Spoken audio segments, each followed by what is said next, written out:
You don't look bad. Well, well, you look great. So, we'll do what we can.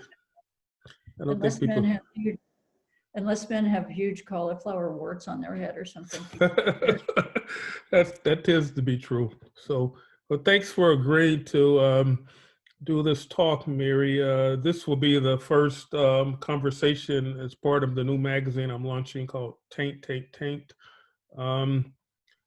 Why the magazine? I always wanted to do a magazine, but I always figured it would be too much work. And then, interesting enough, I had a friend who suggested that we do the magazine, so I agreed to do the magazine. And then at a certain point, I realized that she wasn't doing anything. She expected me to do all the work, but she was going to take credit for it. So, in any case, did you personally name the magazine? I did. Initially, the name was Taint, just one Taint. But I did some research and found out that there used to be a magazine named Taint that I believe was published out of the UK. So I decided, well, two Taints don't quite work, but three Taints I think have a interesting combination together. It's true. Yeah. Is it in the traditional meaning of the term? Like. Yeah, I think it's in all of the meanings. I have to say that many years ago, John Edgar Whiteman wrote a piece about Dennis Rodman for the New Yorker, and this was when everyone was sort of trying to figure out what Dennis Rodman was, who he was, and this is when he was just starting with the Bulls. And so in that article, John described Dennis Rodman as being taint in the sense of that physical part of the body, and that kind of always stuck with me. And so, in fact, when I decided to start the magazine, I asked John. I said, "Do you think I could use that piece maybe in the first issue?" But I have a feeling that the New Yorker is not going to probably let me. So, but yeah.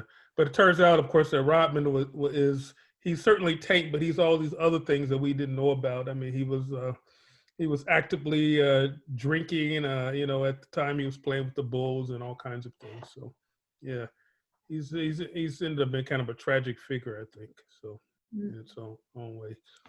But so yeah, I mean, I think the idea is to talk some about your work today, and I think for me, for people who may not know you the way that I do, I always think of you as having a singular mind, and I'm always interested in your position on any topic. And I guess I can say this, I also find that I could talk to you about any topic, and that you never become offended or or you never blush or anything like that. So, and you always have an interesting take on any particular topic that I bring up.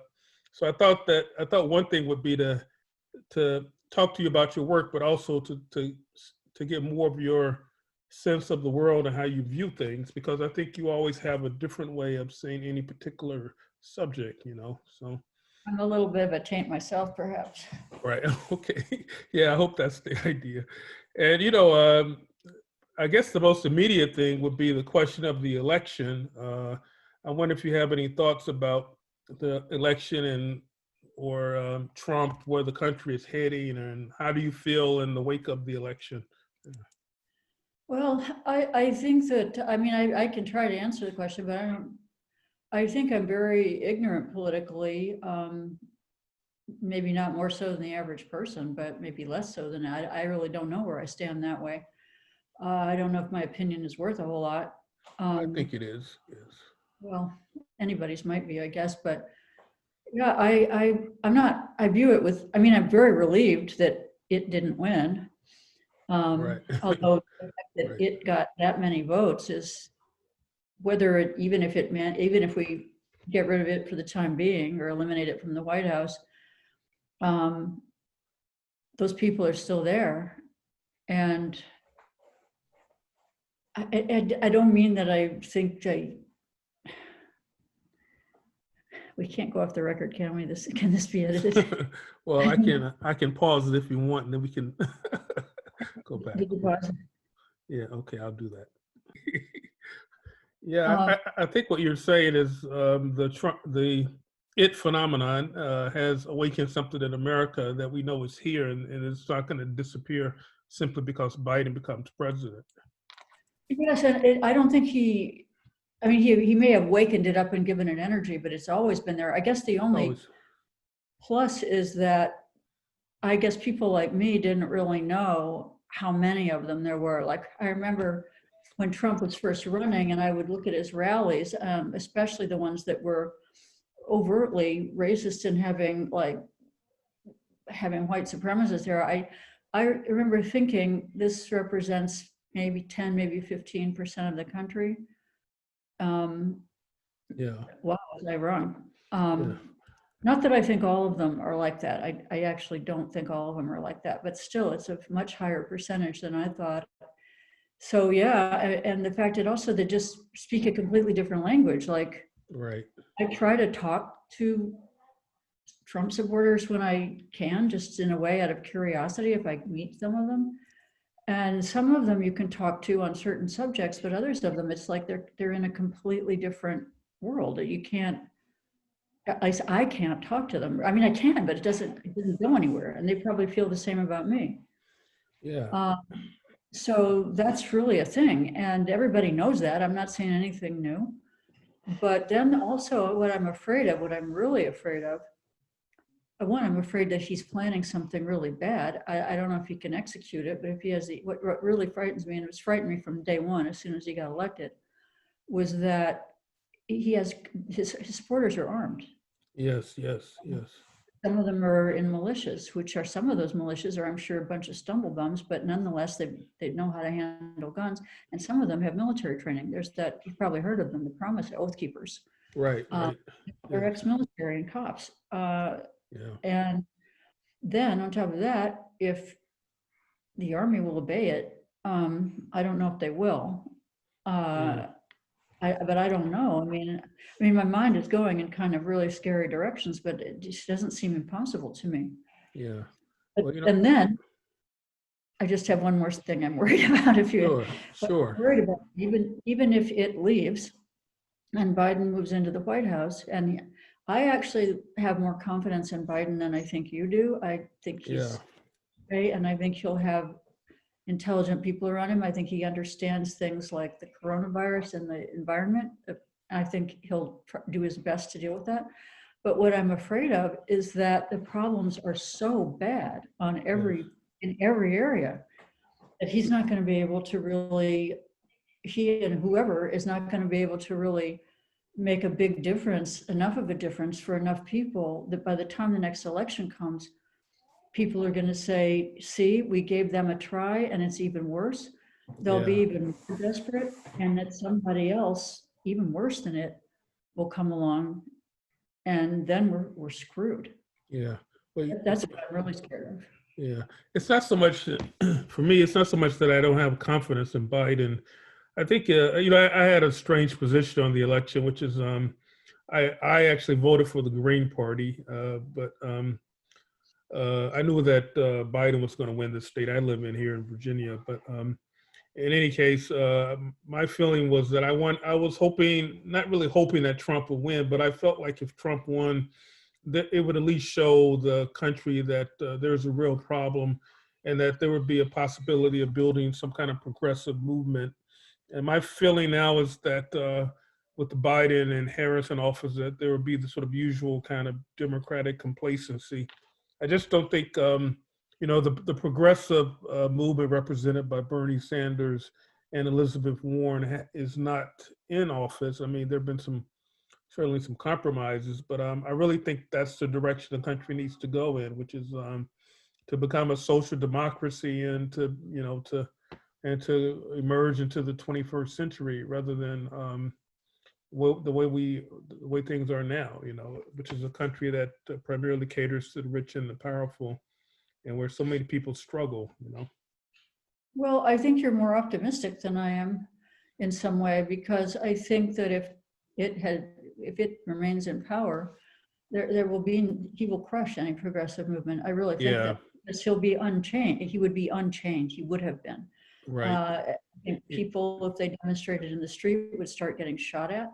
Right. Yeah, there was So, there was the real possibility of fascism, certainly, if Trump had, yeah, whereas if Biden is there, I think a progressive movement can still exist. It will be allowed to exist and possibly even have influence. Like I think yes, there was some talk about placing Elizabeth Warren in some key position. So I don't think Biden is completely opposed to a progressive influence.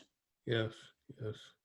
So that's yeah. I mean, it will be interesting to see how it all plans out.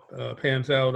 You know, of course, it's not just racism and that sort of thing, but it's also just the whole misogyny that Trump represents, which is, I mean, even during the election against Hillary Clinton, like some of the things he said were kind of unbelievable, or, you know, that tape coming out where he was about him grabbing women's vaginas and all that kind of thing. And it's amazing that this is the guy that so many people voted for, and that the misogyny was so apparent, you know.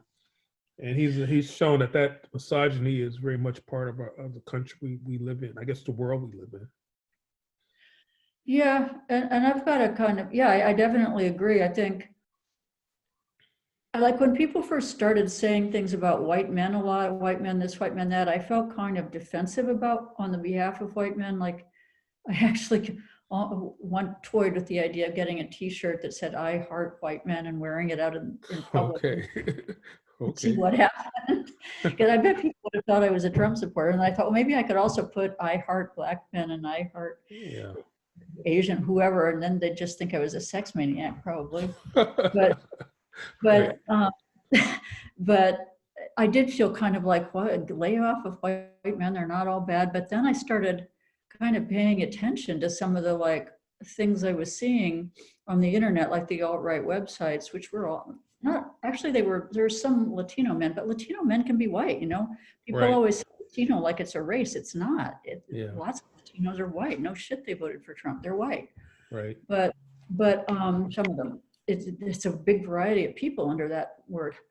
So I saw like some of the real hardwired connection between, as you say, misogyny and racism that I was looking at on these sites of Yeah. white men.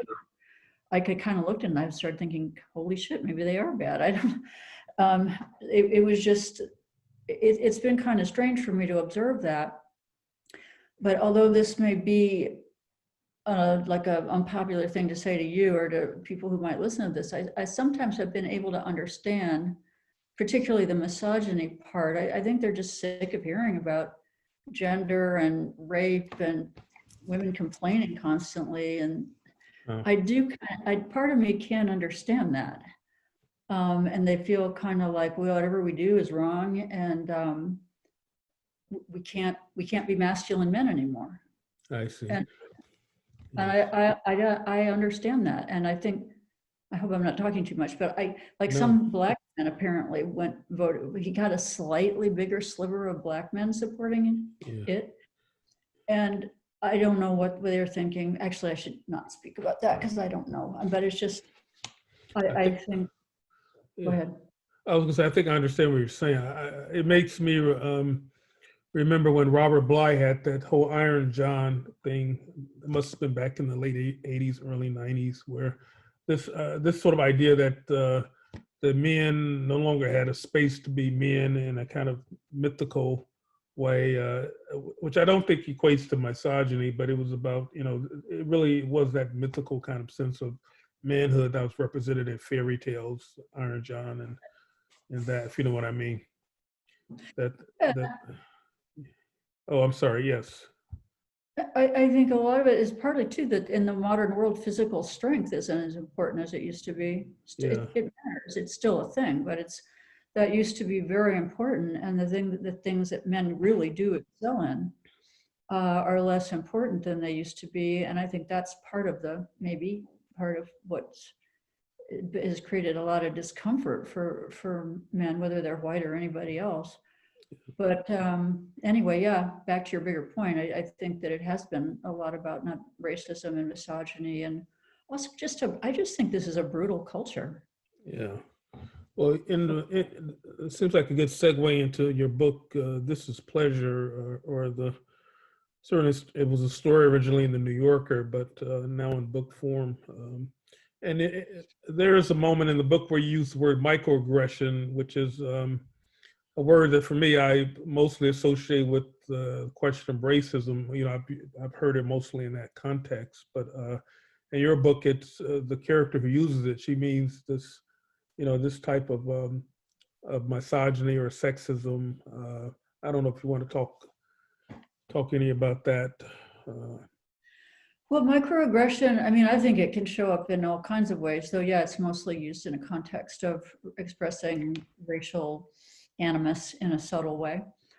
But it was one of these words that when I first heard it, I kind of rolled my eyes and was like, oh God, now people have to worry about any little thing. But it's true. There is such a thing as a kind of very subtle aggression that's can kind of drive you nuts because you don't, it's very hard to push back against it because it's so small. And I remember first hearing it in Syracuse when I was teaching there back in 2006 or something, 7 maybe.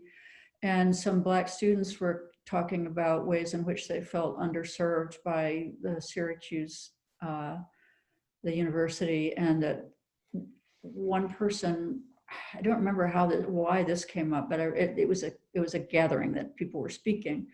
And a student talked about having experience of people being rude to her at Wegmans, this big prestige store, like a grocery store. And right. I remember thinking, well, why is she assuming they're being rude because she's Black? They might just be rude people.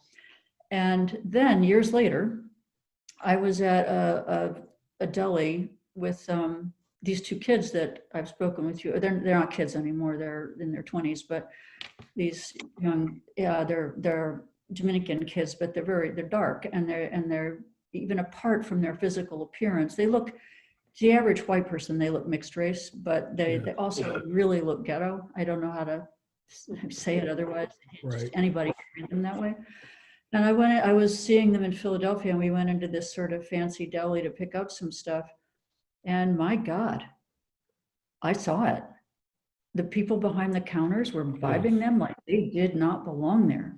Yeah, I was shocked because these did not look to me like people who would act like that. But it was subtle, but it was unmistakable. And like even particularly the most egregious thing came from an African-American young woman who's working behind the cash register. The girl went over, Maxielle went over to look at some cookies. They were like cookies in a jar, which you could reach in and get and put in a bag. If I had gone over to that cookie jar and done exactly the same thing, nobody would have, but this girl behind the counter was like it was absurd. I was like horrified. And I said, wow, the people in that store, when we walked out, I said, the people in that store are really strange. Yeah. And the girl just looked at me and goes, no, they weren't. Yeah. Meaning like normal. So I realized what that is. Yeah, I mean, I've had that experience all my life. You know, I'll just tell the most recent example. You know, here in Charlottesville, I went into a pharmacy to have some medicine filled, and I thought things, you know, just normal experience. And the long and short of it is, like the person selling the medicine, you know, the person behind the counter thought she needed to explain to me how much the medicine costs rather than just simply fill the prescriptions. And, you know, an assumption is that because I was Black, I don't have money. This is a version of the microaggression thing. I'm Black, I don't have money. And so rather than waiting 30 minutes to have my prescription filled, you know, she told me to come back 30 minutes later. And various other things happened in this racist town. And by the time I came back, I was angry, you know, a couple hours later. And when the cashier asked me what my name was, I told her my name is Black Lives Matter. You know, she said, "What's your name?" I said, "Black Lives Matter." You know, and making a point of it. But I've had the similar experiences in New York as well. You know, like I walk into a store I lived in New York for 23 years, and you go into a store on Fifth Avenue or whatever, and you know the attendant there, whether it's a Black person or white person, they see me. they don't bother to come over to ask me if they can help me because they just assume I don't have money to, these kinds of, not to mention experience where you go in the store and the person you're followed around and all of that. So that's part of it, I guess. Yeah. Yeah, I mean, years ago, I wouldn't have assumed that Black people were making that up, but I would have thought maybe they were being paranoid or something, but not after seeing that, I don't. Yeah. This is, But it was interesting that I don't know why I just thought of this, but there was one of Dave Chappelle's skits where he sort of makes this connection. Well, he sort of brings this brings home what it's like to be a woman, and the joke was that he was talking about how when he was young and living in New York, and he would perform for drug dealers, and they would give him $20,000 or $30,000, and he would put the money in a backpack, and then he would go to where he was living in the Bronx or somewhere in Brooklyn, and he was saying like if they had given me a vagina, I wouldn't have accepted it, because I would have been harassed the whole time. So he was talking specifically about what I think about the experiences of his daughter, and how having a daughter who is now of age where men desire her, of how that's really brought the meaning of sexism to him, if that makes any yeah, sense. yeah. I think that, I don't know if this is still true, but I think that white feminists anyway used to kind of equate racism and sexism, or kind of see them as the same, similar types of bias. And I personally don't. I think they're very different Yeah. categories of thing. Yeah. The woman's gender you're subject to certain bad things and discrimination, but you can use your gender very much in your favor too, and you can. Well, I think in some ways he was saying it was worse to be a woman. Being Black and was one issue, or living in the ghetto was one issue. But if he had been a woman too, that would have been even worse. I think that was kind of the point he was making. So. Well, except I've heard and read that in some ways Black women have done better than Black men in terms of their ability to make money and move into a more mainstream society. Do you have any opinion about that? I would say that's for the most part true. I would say certainly. I find that a lot of the women I know who are professionals. Well, let's put it like this. I think I know far more women who are professionals and who've had success than I know men. For whatever that's worth. That's just my own circle of people, But why do you think that would be the case? I think part of it is because I think even like this, I'm 58 years old, and just my own experiences growing up in Chicago, education was kind of a corny thing. Like if if I had a book, I used to carry my paperback books in my back pocket and put my shirt over them because you were seen as square and corny, whereas women didn't have that pressure. They were expected to succeed, and in some ways they were expected to be smarter than men, because they could concentrate on their books, whereas we were supposed to be tough and these other kinds of things, that makes any sense. And I think there's still that pressure in the culture.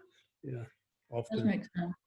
Yeah. You also, it's occurred to me too, it could be because, and this is again an advantage of being a woman, is that people sometimes it's not, but it can be, people are less, in general, are less threatened by women.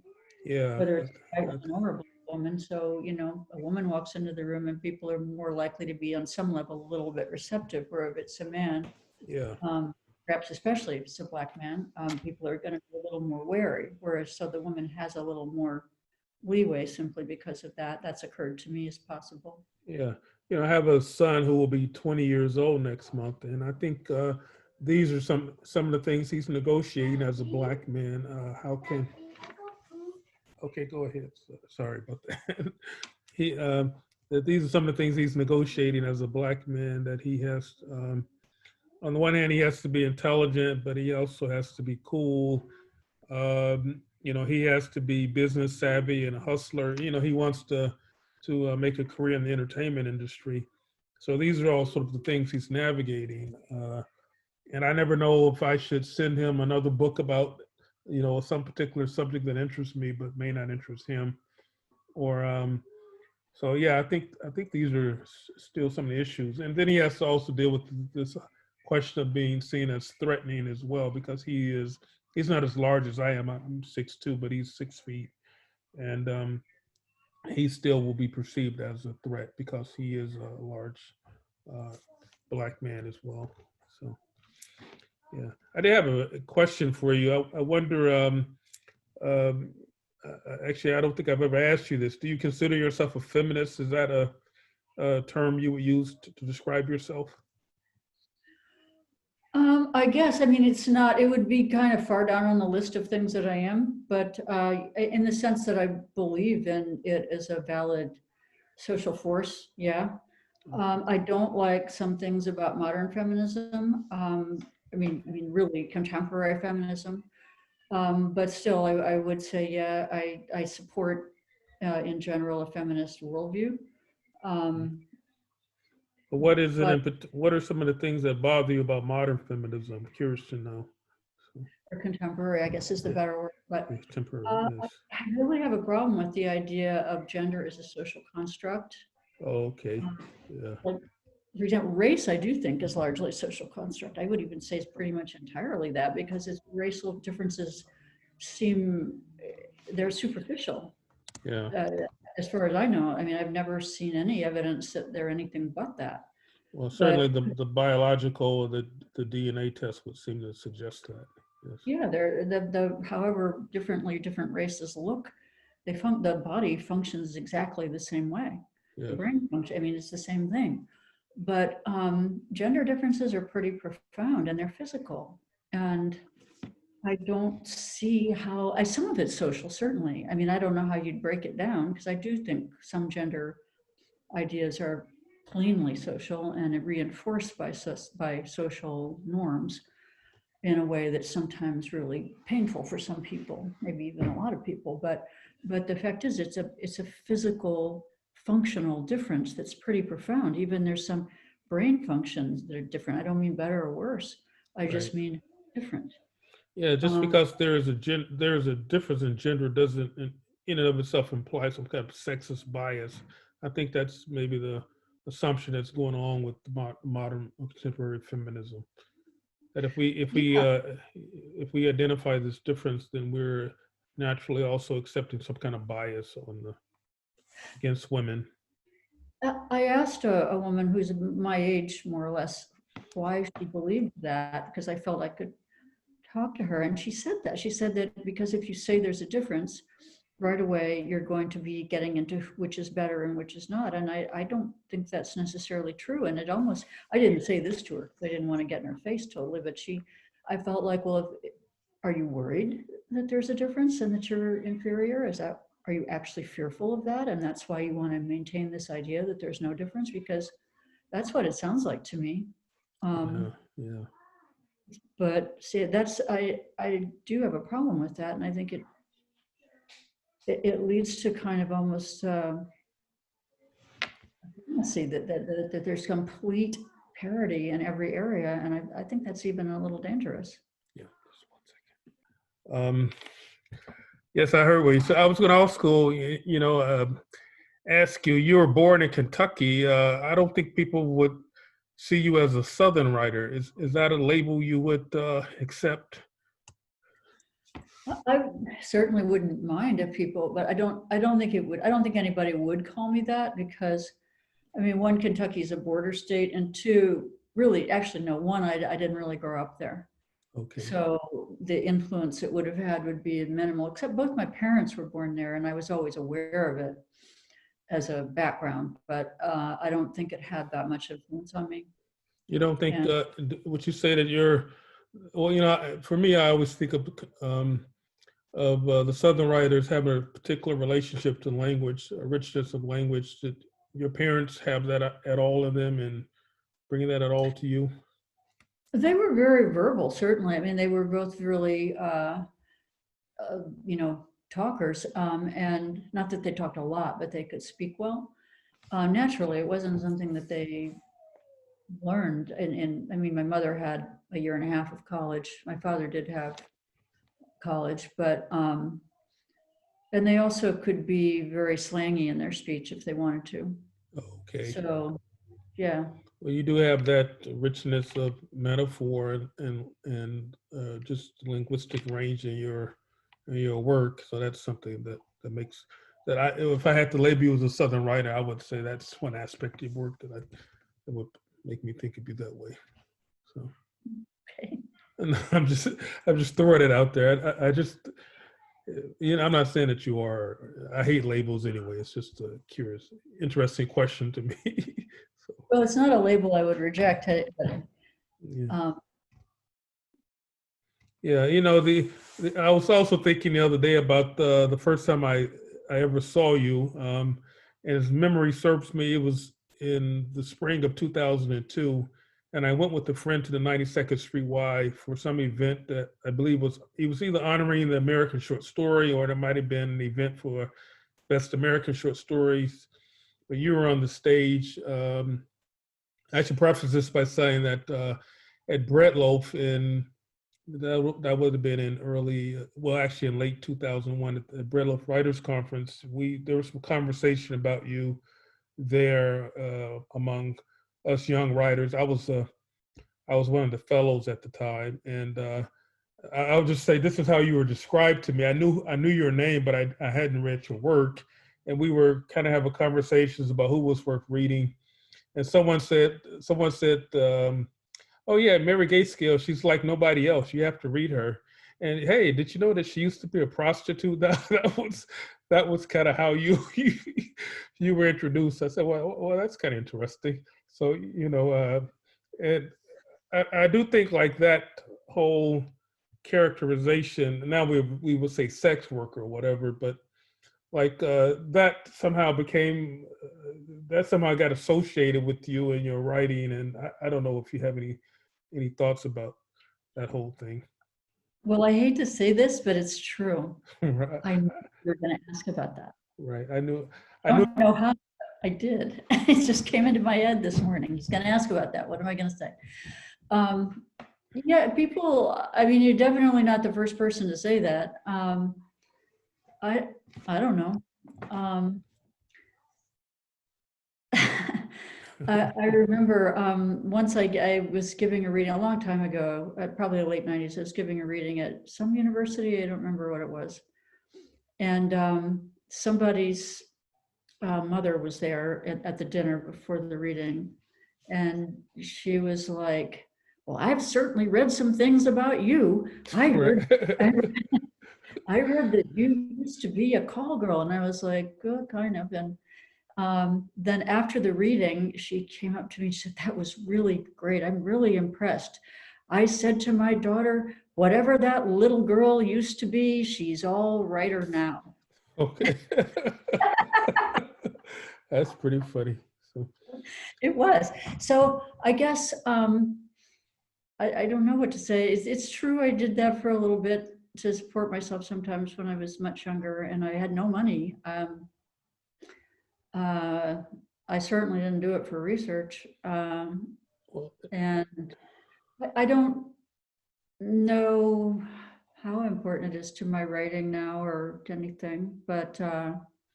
Well, I would say that to me, you always write, well, you write very well about sex and sexuality, which is not an easy thing to do.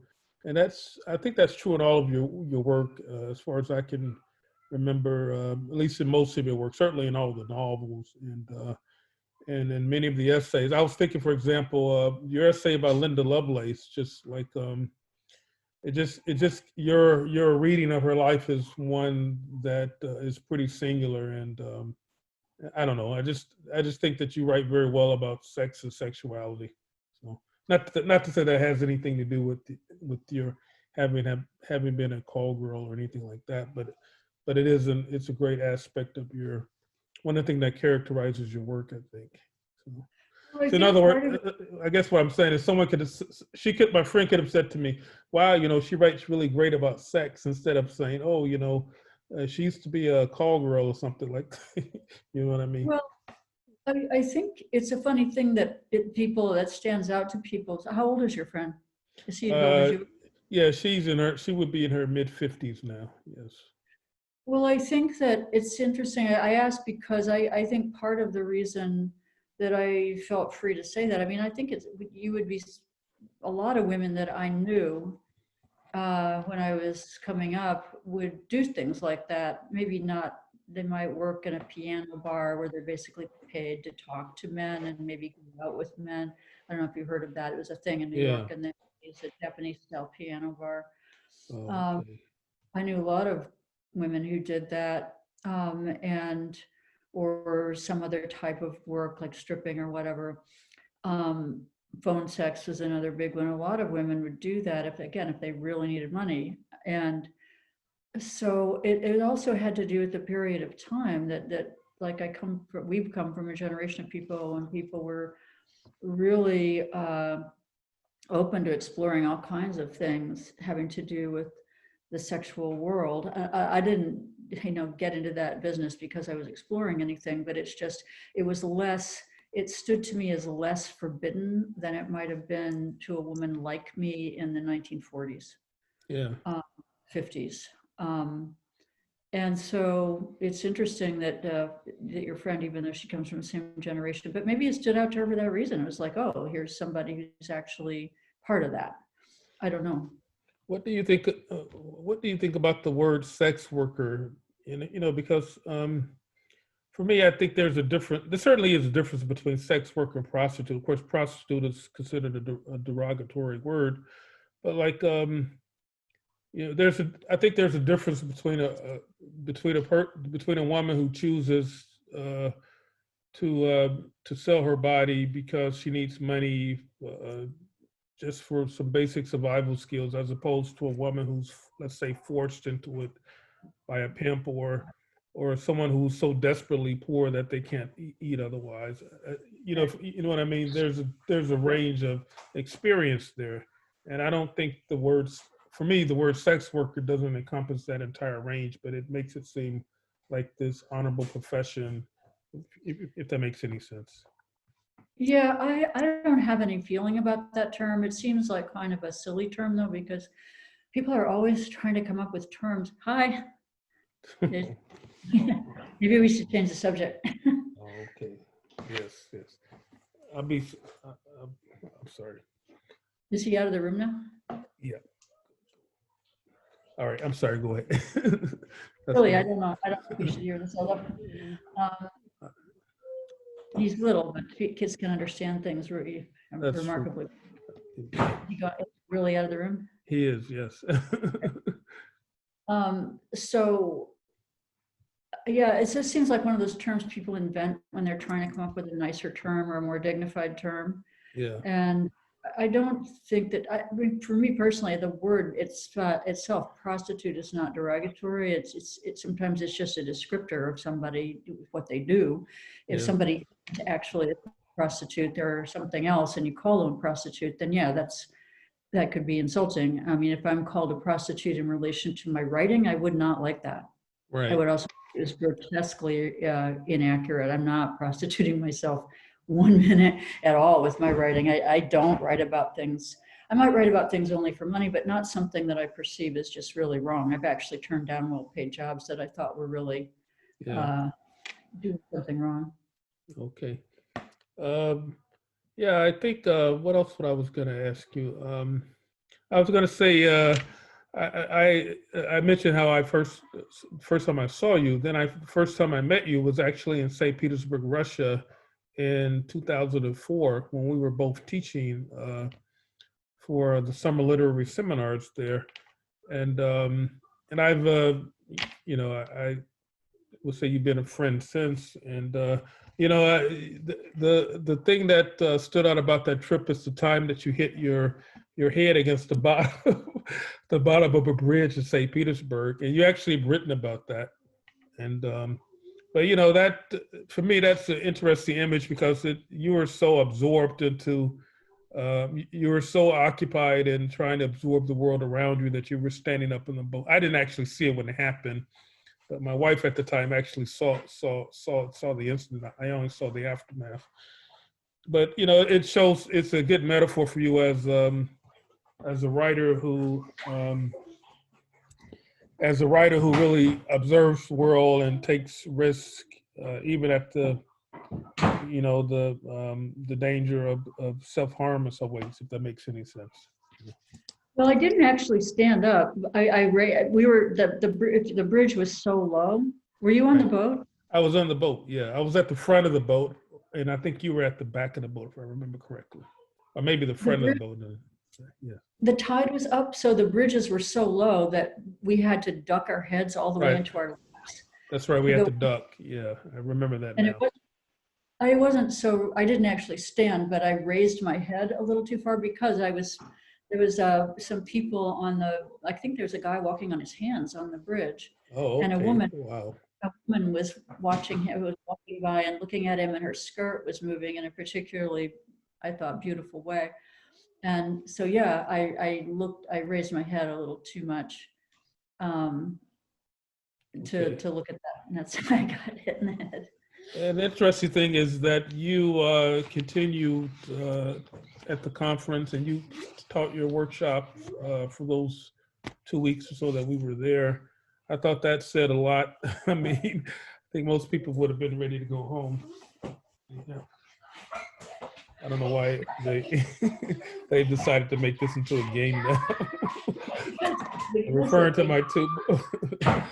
Well, it is. Of Yeah, course, they want your but attention. right. Staring at the boring person on the screen. Right. So yeah, but you know, you continued and taught your classes. That was a question I actually had about um, how do you feel about teaching? And one of the things I think I know about you, if I'm correct in saying this, is that when you teach, you don't write. Am I correct in saying that?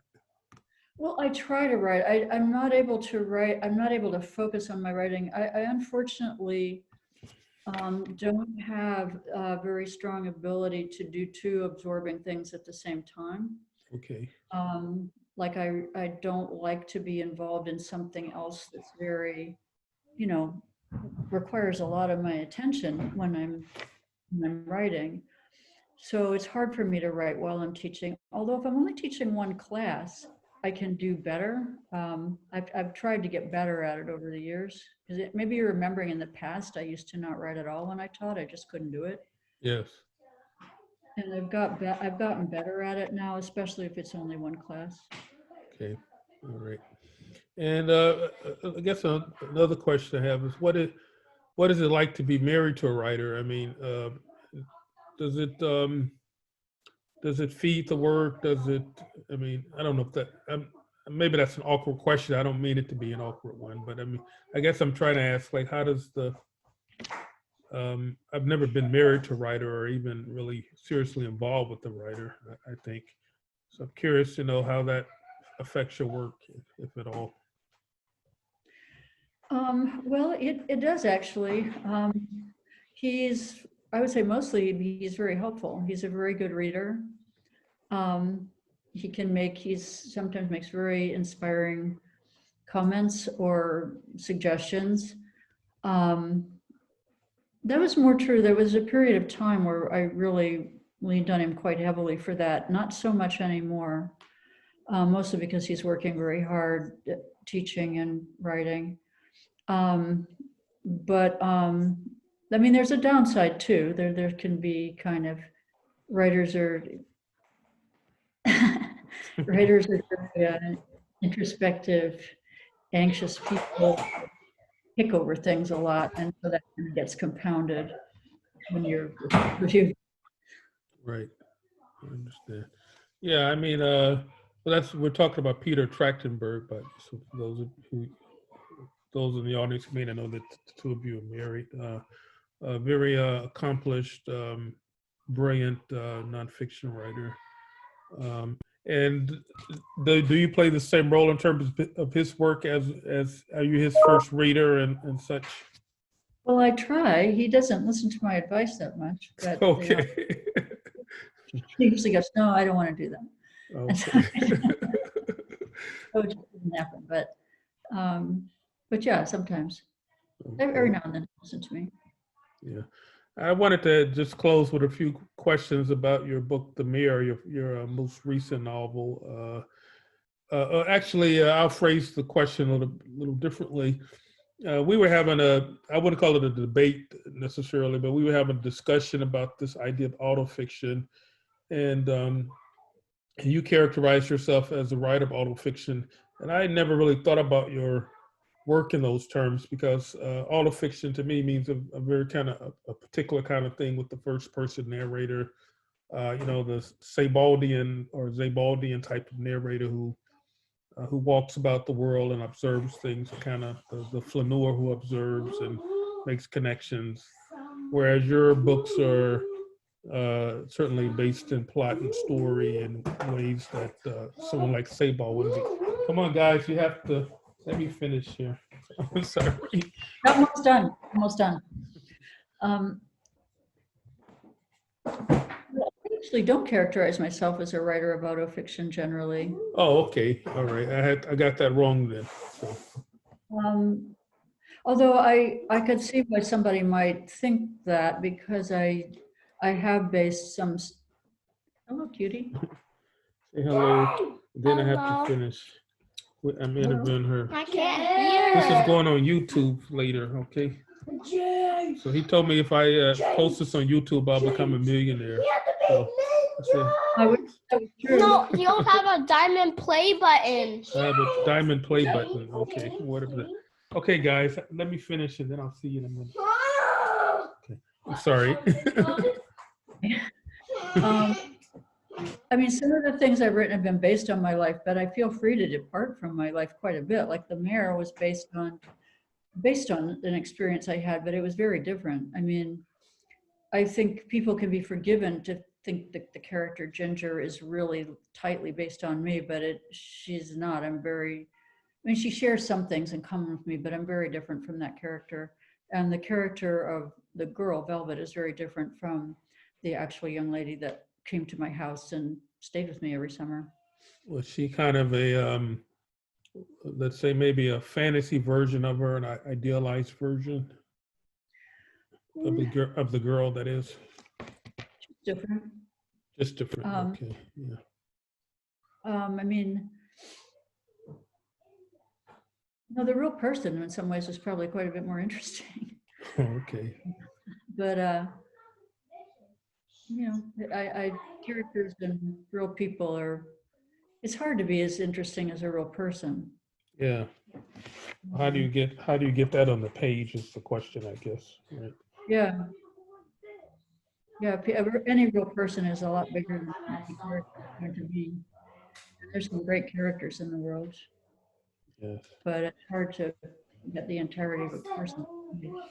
Well, do you think that modern writers today still have, or contemporary writers today still have that, I guess it was Ian Forster talked about how the Russians often had characters that have the greatest range on the page. Do you think that's a possibility still that exists for contemporary writers of fiction?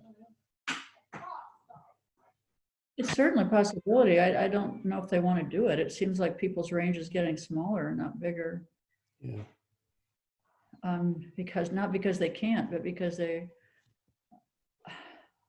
is kind of a big subject, but it seems like people have gotten much more attuned to representing people kind of by shorthand indicators rather than a lot of depth or range of who the person might be and what they might think about and see.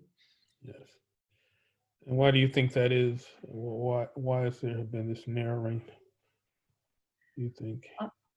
I'm not sure, but this is a very common opinion, but I think it's true that I think that people have become very used to expressing themselves on Twitter and on social media, and that relies very heavily on really socially agreed upon memes and shorthand for who people are. And there's nothing wrong with that in its place, but it's a very small way to look at people. And I think it's also because people are afraid politically. I think people are really scared, and when people get scared, they want to make things as simple and as easily agreed upon as possible. Yes, I think that's a big part of it. that makes sense. Yes. Could I end with a final question, which is, what are you working on now? Well, it's probably a doomed project, but I'm trying to write a play. Oh, okay. Wow. I don't know what I'm doing, so I- it's. Is this been commissioned, or you just decided to? I just decided to do it. I'm not going completely into outer space. I'm trying to make a play out of that short, that little novella, This Is Pleasure. Oh, okay. Wow. That would be a Because great play. I could see that. Yeah.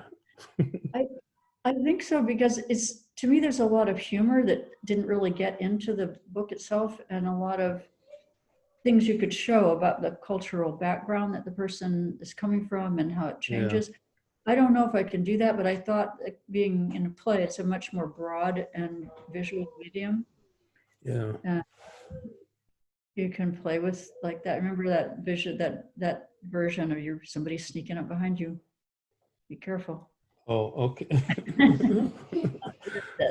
that Google story, the nose. We Right. saw that. Oh, right. Right. Yeah. Well, also, there's a scene where he puts his nose and he puts his finger in front of a woman's nose, and he tells her to bite his finger or something, which is actually kind of funny scene. I mean, it's as offensive as it is, in its own way. Yeah. So anyway, that's what I'm trying to do. It may fail completely because, like I said, I don't really know what I'm doing, but. Yeah, it sounds like a great thing. Yeah. Well, thank you for taking the time, and I really appreciate it. So. You too. Thank you. I think it's a great idea. All right. Okay. Okay. Thank you. Let me All stop. right. All right. Okay. I'll stop this. What happened to the?